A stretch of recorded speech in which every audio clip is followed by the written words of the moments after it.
Good morning 11th class बच्चे।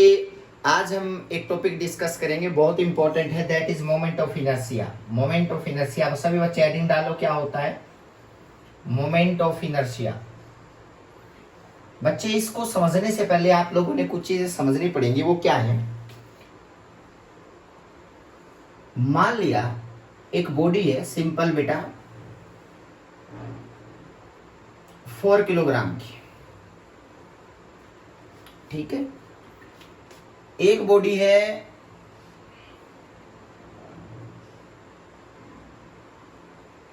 10 kilogram की। बेटा मैं इसको मूव करवाना चाह रहा हूं पीछे से फोर्स अप्लाई करके।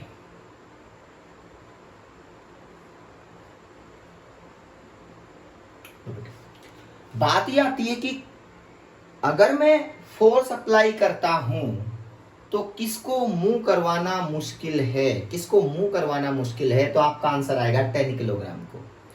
इसका मतलब फोर्स जो 10 पे लगेगा उसको ग्रेटर देन ज्यादा लगाना पड़ेगा 4 के कंपैरेटिवली।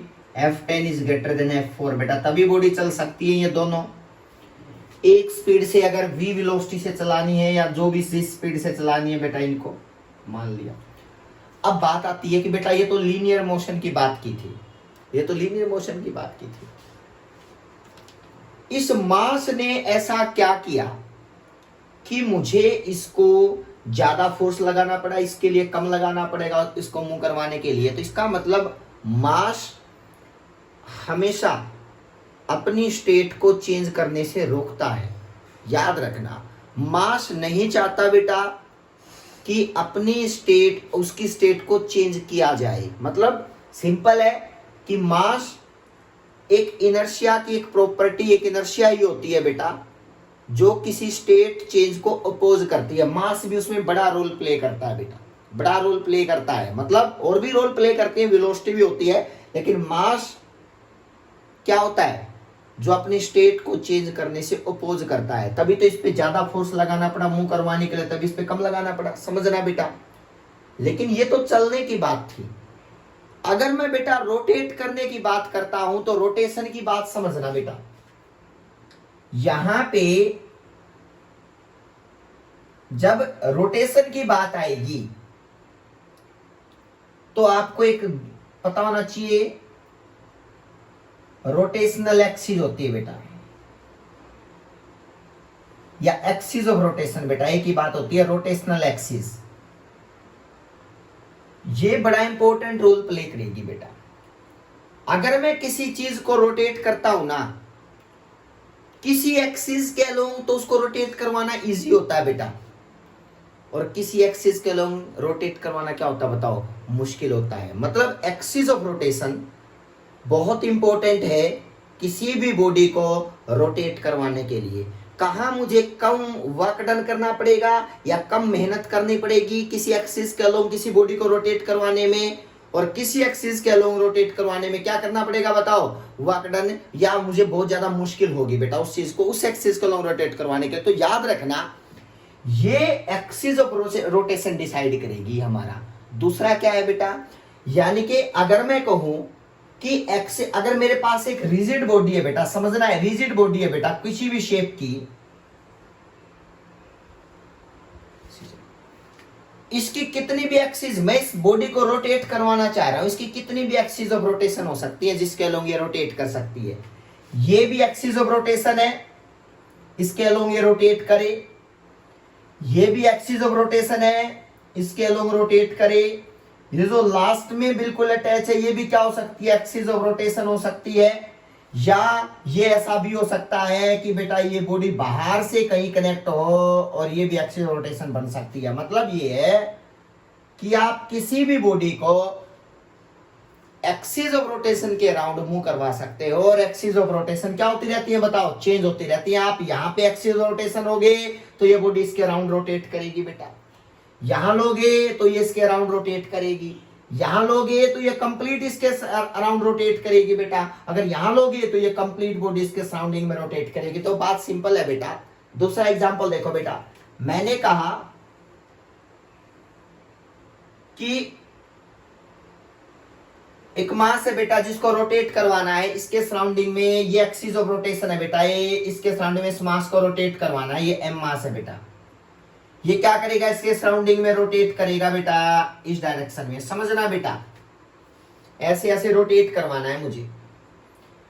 अगर मैं इस पॉइंट को, इस एक्सिस ऑफ रोटेशन को यहां ले आऊं, तो याद रखना इसको रोटेट करवाने के लिए अलग मेहनत करनी पड़ेगी। अगर ये यहां पे एक्सिस लेता हूं तो ये इतनी सी डिस्टेंस बनेगी, इसको अलग करनी पड़ेगी। मतलब एक्सिस ऑफ रोटेशन जैसे जैसे बदलती जाएंगी रोटेशनल मोशन में, वैसे वैसे मेरा रोटेट करने का जो वर्क डन है, जो मुझे वर्क डन करना पड़ेगा, उसकी वैल्यू क्या होती जाएगी बताओ, चेंज होती जाएगी। याद रखना बेटा। अब बात आती है, ठीक है, ऐसा क्या किया सर एक्सिस ऑफ रोटेशन ने, ऐसा क्या किया एक्सिस ऑफ रोटेशन ने कि सर एक एक्सिस कह लो तो कह रहे हो आप ज्यादा वर्क डन करना पड़ेगा उस बॉडी को रोटेट करवाने में, एक एक्सिस कह लो कम करना पड़ेगा रोटेट करवाने में। तो याद रखना ये जो एक्सिस ऑफ रोटेशन की इन्वॉल्वमेंट है, ये डिसाइड करती है एक टर्म को बेटा, that is called moment of inertia. क्या होती है बताओ, मोमेंट ऑफ इनर्शिया। बड़ी इंटरेस्टिंग चीज है बेटा मोमेंट ऑफ इनर्शिया।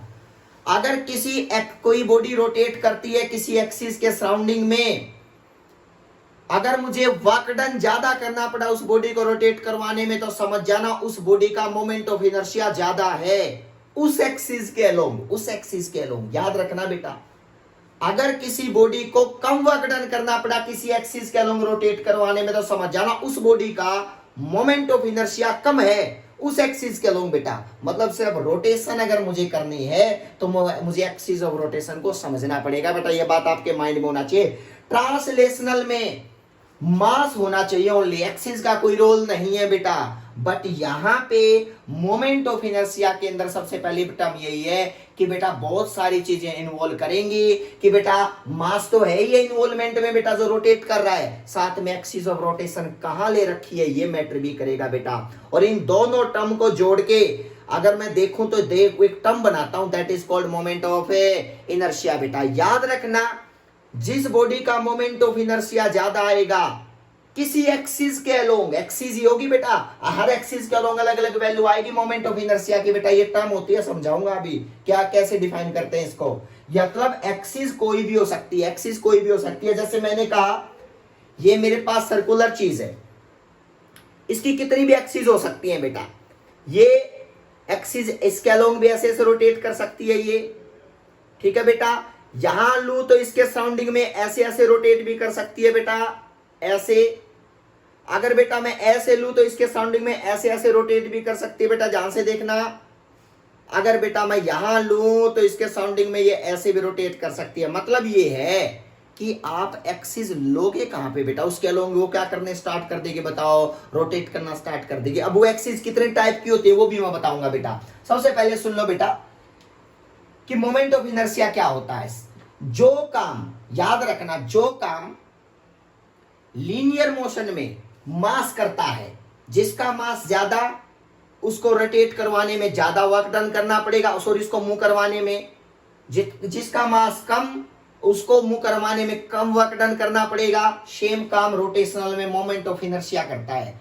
जिस एक्सिस के अलोंग मोमेंट ऑफ इनर्शिया ज्यादा उस एक्सिस के अलोंग उसको घुमाना मुश्किल, जिस एक्सिस के अलोंग मोमेंट ऑफ इनर्शिया कम उस एक्सिस के अलोंग जो है ना बेटा उसको घुमाना क्या रहेगा बताओ, इजी रहेगा। तो इसका मतलब ये कह सकता हूं कि एक वर्ड बिल्कुल लिख लो बेटा, mass in translatory motion same work done करता है। Translatory motion does same work as moment of inertia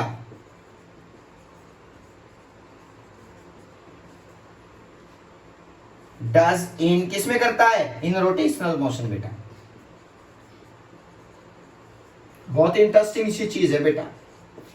मतलब मास ज्यादा होगा तो उसको ट्रांसलेट करना मुश्किल है, मोमेंट ऑफ इनर्शिया किसी एक्सिस का अलोंग ज्यादा होगा तो उसको उस एक्सिस का अलोंग रोटेट करवाना मुश्किल है। बात खत्म बेटा, दोनों एक जैसी टर्म है।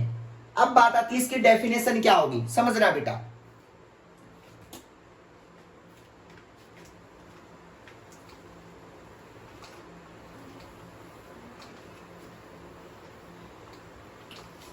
इसकी वैल्यू कैसे निकाली जाएगी? सबसे पहले तो एक बात याद रखो, मोमेंट ऑफ इनर्शिया जो जुड़ा होता है, moment of inertia depends on shape and size. दूसरी चाल बेटा, moment of inertia depends on दो चीजों पे बेटा, moment of inertia depends on axis of rotation बेटा।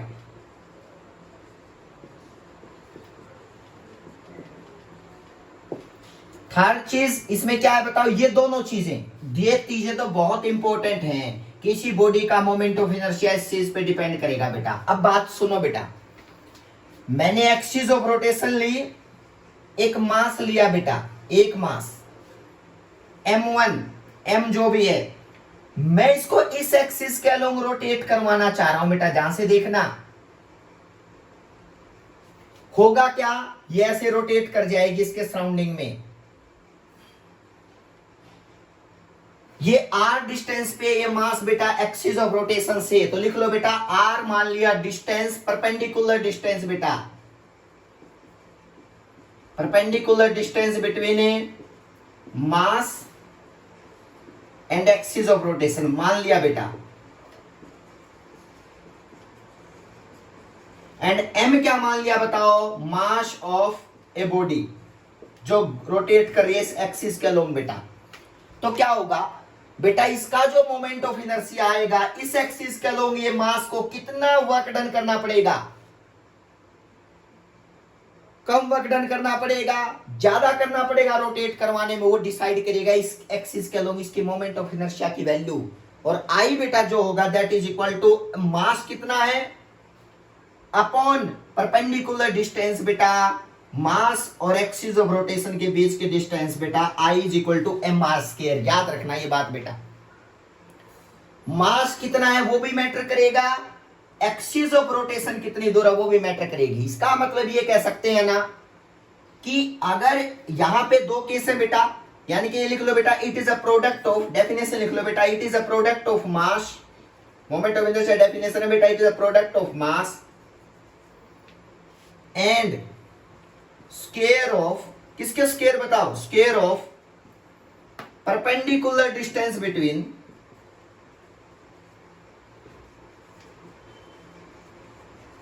मास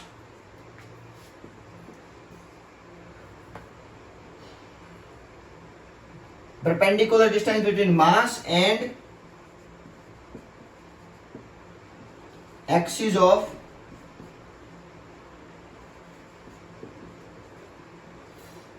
it is a product of mass and square of perpendicular distance between mass and axis of a rotation बेटा, ये r बहुत matter करता है। अब बात आती है सर, r अगर कम होगा, अगर ये एक्सिस ऑफ रोटेशन है, अगर इस एक्सिस ऑफ रोटेशन को मैं यहां ले आऊं बेटा, डॉट देख लेना, यहां पे इस मास को रोटेट करूं बेटा इस एक्सिस के अलोंग, तो क्या बनेगा, सिंपल देखो बेटा, इस एक्सिस के अलोंग, तो r की वैल्यू क्या हो जाएगी बताओ, डिक्रीज, मतलब ये r की वैल्यू r डैश हो जाएगी। अब इसका मोमेंट ऑफ इनर्शिया इस एक्सिस के अलोंग कितना है बेटा, अगर इसके अलोंग रोटेट करवाना है तो मुझे बेटा ये भूल जाओ, अब एक्सिस इसके अलोंग रोटेट करना है इसने, तो बेटा क्या आएगा बताओ, आई डैश जो आएगा that is equal to M R dash का स्क्वायर। अब आर डैश की लेस देन क्या है आर, तो ये कह सकता हूं कि आई डैश हमेशा कम होगा किससे बताओ, आई से, इस केस में देख लो बेटा।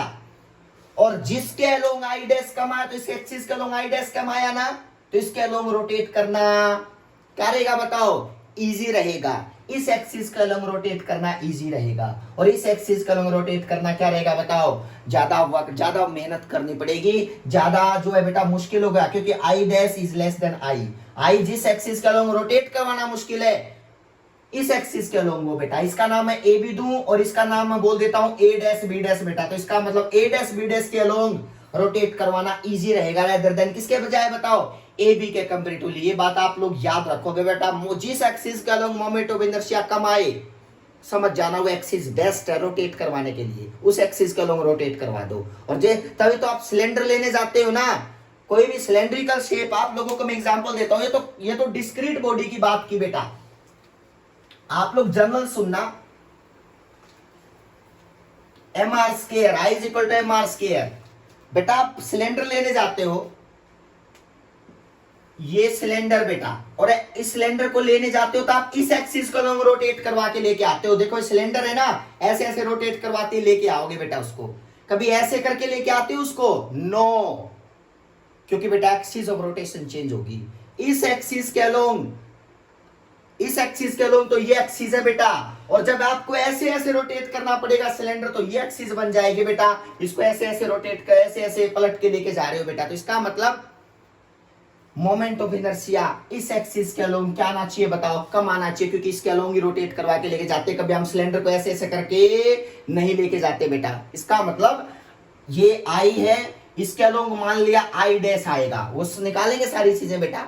इसका मतलब ये कह सकते हैं आई की वैल्यू हमेशा लेस देन होगी, किससे बताओ? आई डैश है। ये बात तो बिल्कुल सच है बेटा, तभी तो हम लोगों ने ये प्रेफरेंस दी है, ये प्रेफरेंस दी है सिलेंडर को ऐसे लेके जाने की बेटा, सिलेंडर को। अदरवाइज तो हमें इसको ऐसे एक साइड से उठाते, फिर दूसरे साइड से, फिर ऐसे ऐसे ऐसे बेटा, ऐसे ऐसे कभी नहीं लेके जाते, हम ऐसे ऐसे लेके जाते बेटा इस एक्सिस के अलोंग। क्लियर है बेटा?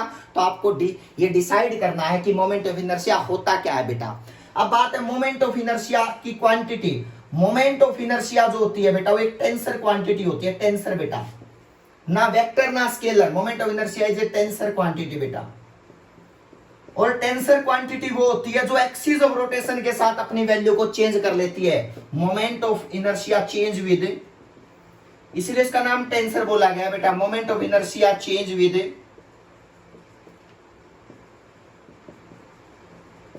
Axis of rotation. याद रखना बेटा ये बात, एक्सिस ऑफ रोटेशन के साथ मोमेंट ऑफ इनर्शिया क्या हो जाएगा बताओ? चेंज हो जाएगा बेटा। इसलिए इसका नाम क्या है बताओ? टेंसर क्वांटिटी है बेटा, ना वेक्टर है ना स्केलर है बेटा। तो आई की वैल्यू क्या होगी बताओ? एम आर ए, स्केराज के बाद एम और आर आप लोगों को मैंने बता दिया बेटा, ये फॉर्मूला याद रखना है। यूनिट क्या होती है मोमेंट ऑफ इनर्शिया की? यूनिट देखो बेटा किलोग्राम मास की, और ये क्या है? Metre square. तो किलोग्राम मीटर स्क्वायर होता है मोमेंट ऑफ इनर्शिया की यूनिट बेटा, जो एक्सिस ऑफ रोटेशन पे डिपेंड करती है। एक्सिस ऑफ रोटेशन पे क्या करती है बताओ?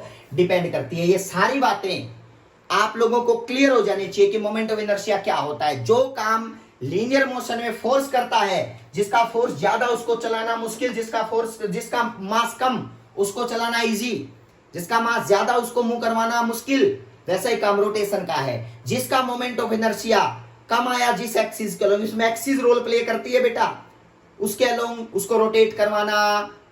जिस ज्यादा आया तो ज्यादा मुश्किल रोटेट करना, उस एक्सिस के अलोंग कम आया तो कम बेटा। तो ये बात आप लोगों को क्लियर हो जानी चाहिए। नेक्स्ट यहीं से स्टार्ट करेंगे बेटा। Thank you.